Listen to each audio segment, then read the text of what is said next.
예, 여러분 안녕하세요. 예, 오늘은 이제 국가평가 문항 제작 이런 주제로 좀 다룰 생각입니다. 실제로 교사들이 평가와 관련해서 이제 개발된 걸 갖다 쓰기만 하는 것이 아니라 대부분의 경우에는 당신들이 직접 만들어 써야 되는데 그런 만들 때 고려해야 될 점, 이런 점을 좀 설명하겠습니다. 여기 보시다시피 이제 그 문항 제작이라고 되어 있는데요. 먼저 지필형 문항 이런 개념을 우리가 쓸 수 있겠죠. 지필이란 말은 뭐 펜을 들고 뭔가 답을 한다는 뜻이 되겠는데 아주 썩 좋은 개념은 아닙니다만은 뭐 이렇게 좀 번박하게 사용되고 있긴 합니다. 그래서 이 지필형 문항은 크게 볼 때 이제 이렇게 말해 볼 수 있겠죠. 진위형어라는 것은 학생들이 펜을 가지고 이렇게 뭐 참이냐 거짓이냐 뭐 O 혹은 X 하시오 뭐 혹은 T 혹은 F 이런 반응을 할 수 있도록 하는 문항입니다. 그래서 어떤 문장을 주고 뭐 예를 들어 서울은 우리나라에서 가장 큰 뭐 도시이다. OX 하시오 하면 아 이게 그렇다 하면 이게 O가 정답이고 뭐 그렇지 않으면 X가 된다든지 이런 유형이라고 봅니다. 이런 것들은 이제 학생의 반응의 측면에서 굉장히 폐쇄형입니다. 사실은 둘 중에 하나를 사실 고르면 된다는 그런 뜻에서 굉장히 이런 뭐 학습에서 중시하는 구성적 측면이 그렇게 중시되진 않습니다. 이것이 이제 선다형 기술인데 선다형은 이제 뭐, 네 개나 혹은 다섯 개가 보통이죠. 오지선다 혹은 사지선다 중에 하나를 이제 고르는 형이지 않습니까? 뭐 다음 중 글의 주제로 가장 뭐 적절한 것은 뭐 윗글의 뭐 내용과 일치하지 않는 것은 뭐 이런 1번에서 이렇게 5번 내지 4번까지 주고 이렇게 찾게 하는 이런 걸 선다형 멀티플 초이스 테스트라고 합니다. 이런 형이 있을 수 있고 또 연결형도 마찬가지입니다. 이것도 이제 예를 들어 뭐 이렇게 두 박스를 만들어 놓고 예를 들어 이렇게 이쪽과 이쪽을 이렇게 줄을 꺼서 연결하는 것이죠. 이렇게 하고 그래서 하나는 예시로 보여준다든지 하고 이런 것들도 일종의 그 연결형이라고 볼 수 있습니다. 이런 것들도 사실은 뭐 사지 내지는 삼지 선다의 변형이라고 볼 수 있습니다. 이게 다 이런 것들 다 선다의 변형입니다. 이것도 굉장히 폐쇄적인 측면이라고 볼 수 있죠. 학생이 구성적이라기보다는 어떤 고르는 문제라고 봅니다. 그에 비해서 이제 논술형은 그렇지 않죠. 논술형은 이제 이것과 좀 대비되는 특징이 있습니다. 논술형은 어떤 주제에 대해서 굉장히 학생들이 펜을 들고 뭐 서술형 같은 것은 정보의 객관성에 중심이 되는 검사겠죠. 객관형. 그 자체로 뭐 우리나라의 뭐 어떤 기후에 대해서 뭐 설명해 보시오라든지 우리나라 강수량에 대해서 설명해 보시오 이런 것들이 그러니까 객관형 팩트를 중시하는 어떤 사실 중심의 어떤 설명이라고 지식을 이제 잘 정리하는 것이죠.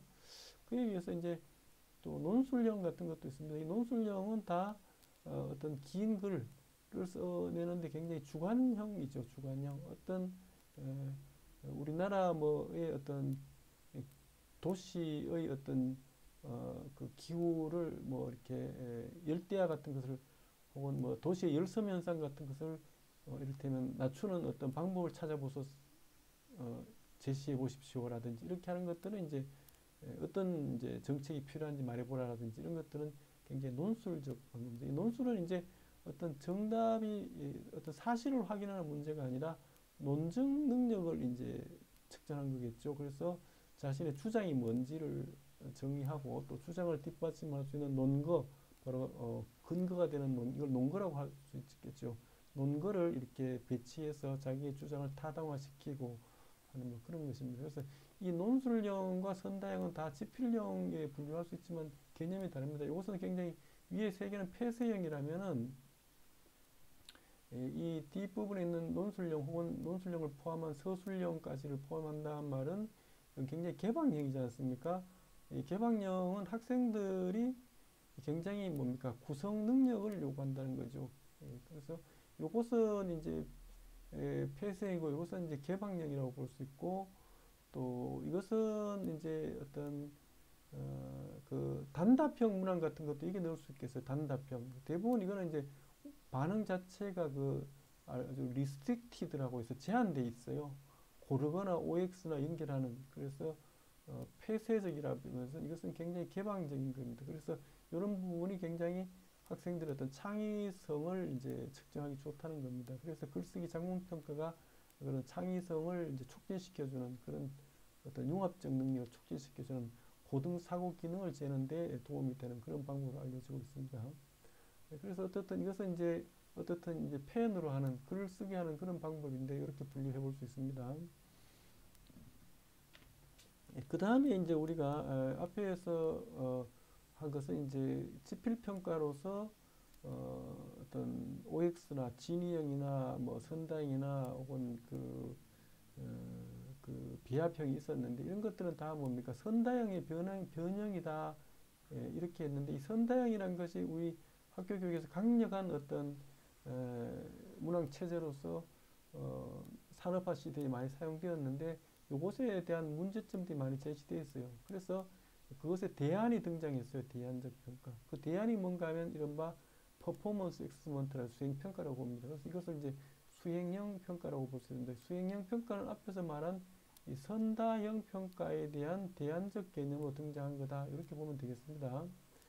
그래서 이 선다형 평가의 대안으로 수행형 평가의 개념을 이해하기 위해서는 다시 한번 이 평가의 과정을 생각해 보면 돼요. 그래서 그러니까 평가의 과정을 우리가 앞에 설명했지만 평가 목표나 영역을 결정하고 또 어떤 방법으로 표집할 거냐, 즉 관찰 방법, 검사 방법을 이 관찰이라고 할 수 있고 검사를 해야 되는데 이런 표집 방법을 결정하고 그래서 그 검사 결과를 가지고 이 학생의 어떤 잠재된 본질적 능력인지 혹은 우연의 가능성이 있어 컨닝 같은 거에 의한 검사 결과인지를 우리가 이제 추론하는 과정이 필요하죠.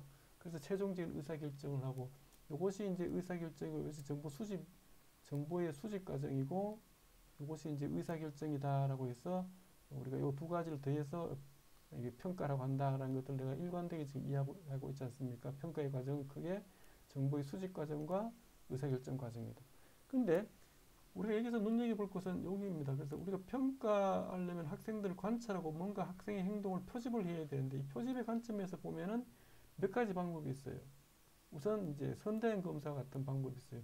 4개나 5개 중에 하나를 주고 고르게 하는 이런 방법을 우리가 멀티플 초이스 테스트라고 해서 이게 19세기부터 이게 등장했었어요. 그런데 이런 방법이 또 있었어요. 그러니까 어떤 뭐 피아노를 한번 쳐봐라. 혹은 노래를 불러봐라. 이런 것들은 뭐 행동에 실현하는 것이죠. 그 다음에 어떤 산출물, 너 가서 그 글을 써와봐라. 혹은 뭐 어떤 만들기 같은 걸로 해서 뭐 화분을 한번 길러와라. 그 길른 화분, 네가 키운 화분 꽃을 가지고 와봐라. 산출물을 요구할 수도 있고 또 뭡니까? 질문은 질문인데 여기 선다형 질문과 달라요. 선다형 질문은 뭐 OX, 4, 5 중에 하나를 고른다든지 배합형이라든지 이런 어떤 폐쇄형 질문인데 비해서 이 폐쇄형 질문은 그냥말로 닫힌 질문인데 비해서 학생이 앞에서 서술형과 논술형에서 봤지만 담화, 즉 텍스트 수준의 질문을 해내는 것이 있어요. 이 담화 수준의 질문이 앞에서 말한 서술형 뭐 여기 다 포함돼요. 논술형 이런 것들이 뭡니까? 다 담화 수준의 질문이죠. 근데 이게 그 지필은 서술형과 담화지만 우리가 합법 말하기 쪽에서 뭡니까? 면접 시험 같은 거 잘 생각해봐요. 면접 시험도 당신 왜 우리 대학에 왔어요? 지원 동기가 뭡니까? 하면 나는 이렇게 교사가 돼서 왔고 또 앞으로 학교 가면 이런 어떤 계획을 가지고 공부를 하겠다. 그리고 이렇게 우리 대학을 빛내겠다. 이런 교사가 되겠다. 이렇게 어떤 자기 주장을 이렇게 늘어놓는단 말이죠. 이런 것들이 다 뭡니까? 개방형이고 마치 서술형과 논술형은 문자로 하는 어떤 지필에 비교해서 면접은 뭡니까? 굉장히 면담이나 면접은 개방형 말로 하는 어떤 질문이에요. 그래서 우리가 교사가 이렇게 발표를 시켜본다든지 뭐 이런 것들도 다 담화순의 질문에 대한 답이라고 볼 수 있죠. 그래서 다시 정리하면 이게 이제 수행형 평가를 설명하기 위해서 내가 이 구조를 설명했는데 크게 보면 이 어떤 폐쇄적인 어떤 선다형 검사에 대안적으로 등장한, 이를테면 어떤 행동을, 피아노를 쳐본다든지 100m를 달려본다든지 노래를 불러본다든지 띵트를 뛰어넘어 본다든지 어떤 글을 읽어본다든지 뭐 연극을 해본다든지 이런 것들이 다 행동 실현을 요구한다든지, 혹은 어떤 포트폴리오로서 당신이 쓴 뭐 어떤 학습 일지를 제출한다든지 논문 보고서를 제출한다든지 또 프로젝트 결과물을 제출한다든지 이런 것들, 산출물을 요구하거나, 그 다음에 질문은 질문인데 굉장히 열린 개방형 질문을 요구하는 방법, 이런 세 가지 타입의 우리가 어떤 검사 방법이 있는데, 이것을 수행형 평가다, 수행평가다 이렇게 불러 수 있어요. 그래서 그것은 선다형 평가의 대안이다, 이렇게 우리가 생각할 수 있겠습니다. 그래서 교사가 수업 시간에 하는 대부분의 과정 평가나 이런 것들은 대부분 뭡니까? 이 수행형에 가까워요. 그리고 비형식적 평가, 또 수행평가, 또 과정 중심의 평가, 이런 말도 있는데 이게 정확하게 개념이 일치한 건 아니지만 거의 많은 부분이 어떤 공유되고 있어요. 공통 집합에 속하는 것이 있습니다. 그래서 예를 들어 과정 중심 평가는 뭐 과정 중심 평가대로 또 그 결과 중심 평가와 대비되는 측면에서 이해해 두고, 수행 평가는 또 선다형 평가와 대비되는 측면을 이해해 주고, 또 형식적 평가는 비형식적 평가와 대비시켜서 이해해 두고, 이런 것들이 이제 필요합니다. 그러나 우리가 지금 이 평가 도구를 교사가 제작을 해야 되는데, 선다형이나 지필형과 또 수행형 이런 관점에서 이해할 수 있도록 제가 지금 설명을 드렸습니다. 그래서 이 수행형 평가를 우리가 이제 실제로 교사가 과정 평가나 또 수업에서 대부분 이걸 해야 되는데, 이걸 이제 어떻게 할 것이냐, 이런 그 절차 같은 걸 생각해 볼 수 있겠죠. 그래서 제 책에도 또 나와 있습니다만은, 이제 이렇게 해서 먼저 이것도 이 설계를 해야겠죠. 그래서 앞에서 평가 과정의 일반과 유사합니다. 왜 내가 이 평가를 할 것인지, 나의 평가 목적이 뭔지, 수행이든 뭐 일반 평가든 간에 다 평가 목적을 결정하고 상황 같은 걸 분석해야 됩니다.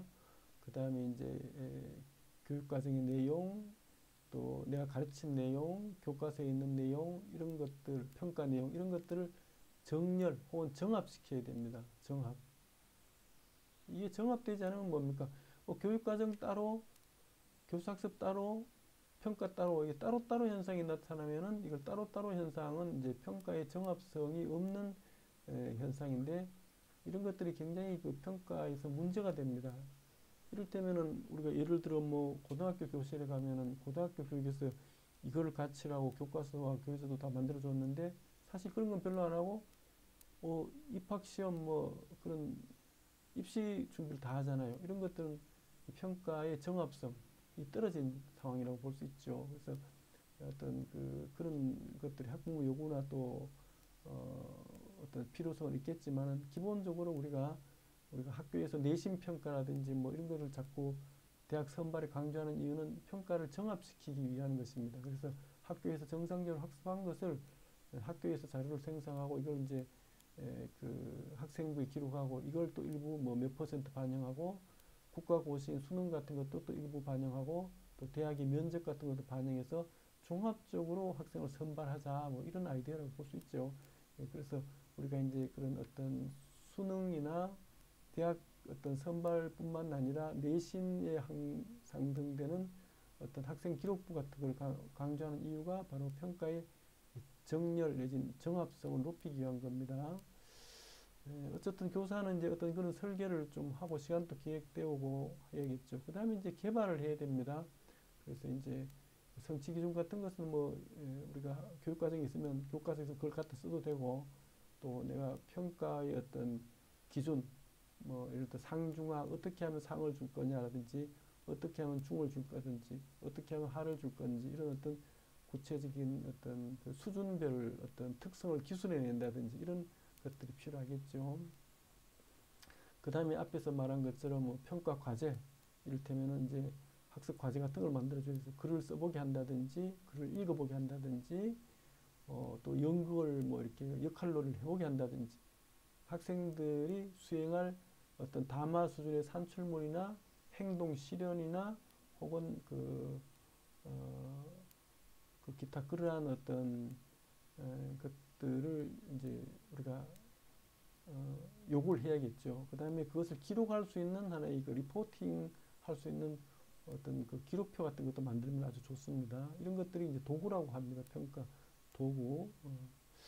여기까지가 이제 책상에서 하는 거라면은 실제로 이제 검사를 적용하고 시행하는 과정이죠. 내가 언제 이것을 아이들에게 주고 또 안내를 해주고 또 이것을 뭐 학생들에게 제출하라고 한다든지 또 그 뭐 포트폴리오로 관리를 한다라든지 이렇게 어떤 그 수행을 하고 검사 시행을 하고 그 결과물들 잘 정리하고 이렇게 됩니다. 이때 좀 주의해야 될 것은 그 시행할 때 산출할 때 그 날짜를 쓰는 것이 굉장히 의미가 있습니다. 왜냐하면 이 표준화된 검사나 선다형 평가와 달리 이 시행 기록을 갖고 있는 것이 매우 중요합니다. 그 다음에 이제 그렇게 나온 것들을 모아서 또 우리가 기록표도 작성하고 이렇게 필요하면 이제 이런 어떤 피드백 할 수 있는 것도 필요하다 이렇게 볼 수 있겠습니다. 여러분 시간이 조금 초과되었는데요. 오늘은 이제 그 선택형과 수행형 이런 평가 도구의 어떤 제작 개발과 관련된 이 인문적 이야기 주의점을 좀 다뤘습니다. 예, 감사합니다.